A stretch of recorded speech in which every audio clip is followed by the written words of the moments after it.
इस वीडियो में हम ASP.NET के मोस्ट इम्पॉर्टेंट पार्ट के बारे में जानेंगे विच इज फॉर्म वैलिडेशन। ASP.NEट हमें बहुत सारे अलग अलग तरह के फॉर्म वैलिडेशन कंट्रोल्स यानी टूल्स की फैसिलिटी देता है। अब बेसिकली उन टूल्स का यूज करने से पहले हमें ये मालूम होना चाहिए कि आखिर फॉर्म वैलिडेशन होता क्या है। मैं आपको बता दूं, फॉर्म वैलिडेशन एक ऐसा इंपॉर्टेंट पार्ट है ASP.NET का जो हमें वेब एप्लीकेशन क्रिएट करने में और उसके फ्लुएंसी के साथ चलने में बहुत हेल्प करता है। तो वैलिडेशन का यूज हम इसलिए करते हैं ताकि हम हमारी वेबसाइट या फिर वेब पेज में किसी भी यूजलेस या फिर अनवांटेड इंफॉर्मेशन को इंसर्ट करने से रोक सके। तो वैलिडेशन के द्वारा हम क्या कर सकते हैं, हमारी वेबसाइट में किसी भी ऐसे डेटा जो कि हमारी वेबसाइट के लिए प्रॉब्लम क्रिएट कर सकता है वैसे डेटा को इंसर्ट करने से रोक सकते हैं। किसकी हेल्प से? वैलिडेशन की हेल्प से। वैलिडेशन का यूज सिर्फ और सिर्फ इसीलिए किया जाता है ताकि हम हमारी वेबसाइट में किसी ऐसे डेटा को जो हमारी वेबसाइट के लिए प्रॉब्लम क्रिएट कर सकता है उसको इंसर्ट करने से रोक सकते हैं। यानी कि हम वेबसाइट में इंसर्ट किए गए टेक्स्ट बॉक्स या फिर किसी दूसरे टूल को कंट्रोल कर सकते हैं कि यदि यूजर हमारी वेबसाइट का यूज कर रहा है तो वो उसमें ऐसी इंफॉर्मेशन न डाले जिसके कारण हमारी वेबसाइट हैंग हो या फिर कोई प्रॉब्लम आए।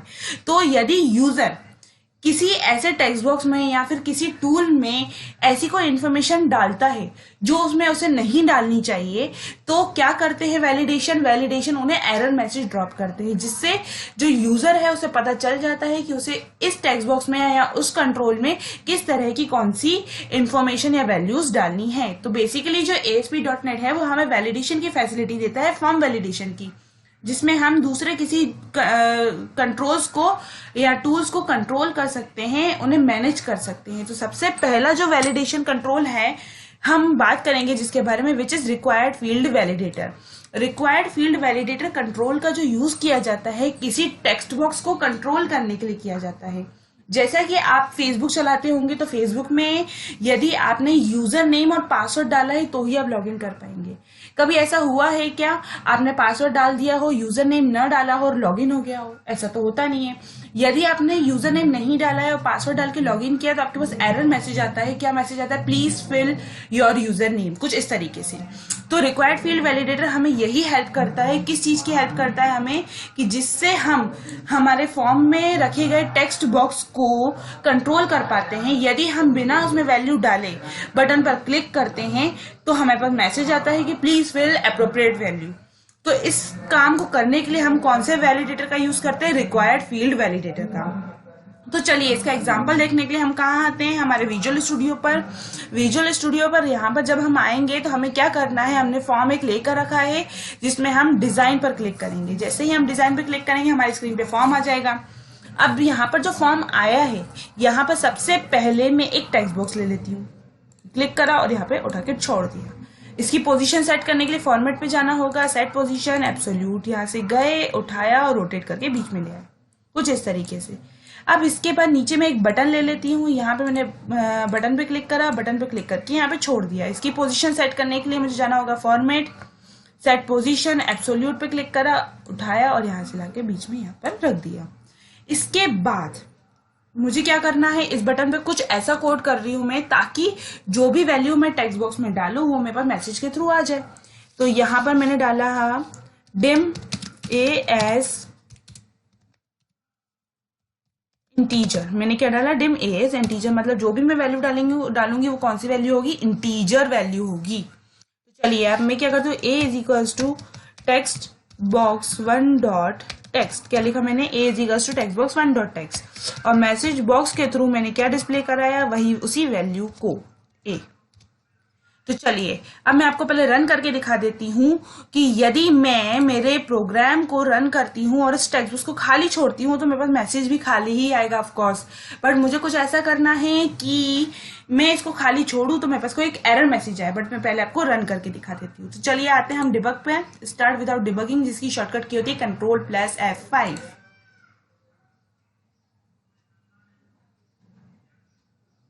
आप देख पा रहे हैं हमारी स्क्रीन पे हमारा वेब ब्राउजर ओपन हो गया है जिसमें क्या शो होगा? एक टेक्स्ट बॉक्स। यदि मैं इस बटन पे क्लिक कर रही हूँ तो मेरे पास मैसेज भी खाली ही आएगा या फिर कोई मैसेज आएगा ही नहीं। कुछ ऐसा भी हो सकता है, input string is not a correct, मतलब हमें जो वैल्यू डालनी है वो हमने नहीं डाली है, हमें पास एरर मैसेज आ गया है।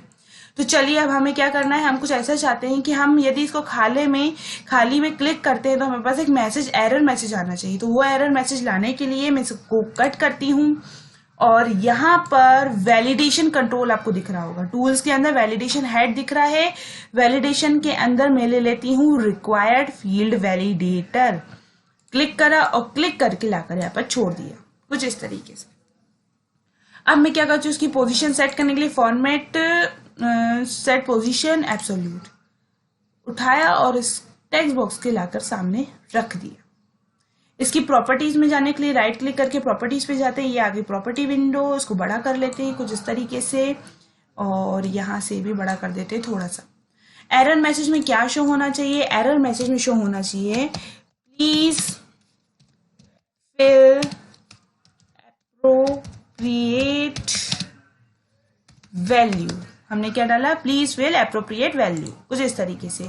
इसके बाद यहां पर कंट्रोल टू वैलिडेट दिख रहा है आपको, यहां पर क्लिक करके आपको ये भी बताना पड़ेगा कि ये जो रिक्वायर्ड फील्ड वैलिडेटर है वो कंट्रोल किसको कर रहा है, ऑफ कोर्स टेक्स्ट बॉक्स 1 को। तो चलिए अगेन हम हमारे प्रोग्राम को रन करते हैं, डिबग स्टार्ट विदाउट डिबगिंग। अब जब यदि हम हमारे टेक्स्ट बॉक्स को खाली छोड़ते हैं, खाली छोड़ने के बाद बटन पर क्लिक करते हैं तो हमारे पास क्या आएगा, एक एरर मैसेज।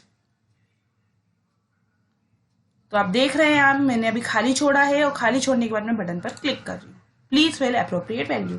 और जैसे ही मैं यहाँ पर स्ट्रिंग वैल्यू डाल रही हूँ 835, सॉरी न्यूमेरिक वैल्यू डाल रही हूँ और बटन पे क्लिक करती हूँ तो मेरे पास एक मैसेज आ जाएगा 835, जो भी वैल्यू मैंने इसमें इनपुट करी है वही मैसेज के थ्रू आएगा। ओके करते हैं और अब इसको अगेन खाली करते हैं, कुछ इस तरीके से खाली कर दिया, बटन पे क्लिक करा, प्लीज फिल एप्रोप्रिएट वैल्यू।